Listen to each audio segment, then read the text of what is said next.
তোমাদেরকে যদি একটা নাম্বারের স্কোয়ার বের করতে বলা হয়, তোমরা কিভাবে বের করবে? তোমরা মাল্টিপ্লিকেশন করবে, কিন্তু মাল্টিপ্লিকেশন ছাড়াই একটা খুব ইজিলি ট্রিকের মাধ্যমে আমরা 10 সেকেন্ডে একটা নাম্বারের স্কোয়ার বের করে ফেলতে পারবো। চলো শিখে নেওয়া যাক। আমাদের একটা নাম্বার দেওয়া আছে 43 স্কোয়ার। আমাদের 43 এর স্কোয়ার বের করতে হবে। এবারে আমরা কি করব? ফার্স্টে হচ্ছে 3 এর স্কোয়ার কত হয়? 9 হয়। আমরা এখানে 9টা লিখে নেবো। তারপর 4 এর স্কোয়ার কত হয়? 16 হয়। আমরা 16টা লিখে নেবো। আর মিডিলে আমরা কি লিখবো? মিডিলে হচ্ছে আমরা 4 ইন্টু 3 করবো, কত পাবো? 12 পাবো। এবার 12 এর সঙ্গে 2 মাল্টিপ্লাই করতে হবে, 24 পাবো। তাহলে এখানে আমরা 24টা লিখে নেবো।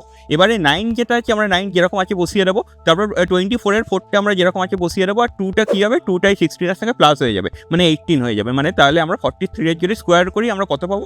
1849 পাবো। আরেকটা এক্সাম্পল এখানে আছে 76 এর স্কোয়ার। তাহলে 76 এর যদি স্কোয়ার করা হয় তাহলে আমরা কি করবো? আগেরটার মতোই প্রসেস ইউজ করবো। তাহলে এখানে 6 এর স্কোয়ার করলে আমরা কত পাবো? 36 পাবো।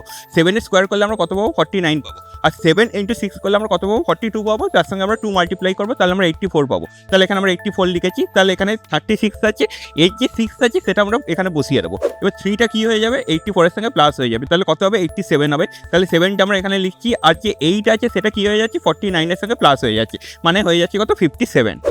তাহলে তোমরা যদি এই প্রসেসটা বুঝে থাকো তাহলে এখানে হচ্ছে এই 98 এর স্কোয়ার একটা প্রবলেম বোর্ডে দেওয়া আছে। এটা তোমরা সবাই করে কমেন্ট সেকশনে অ্যান্সারটা জানাও।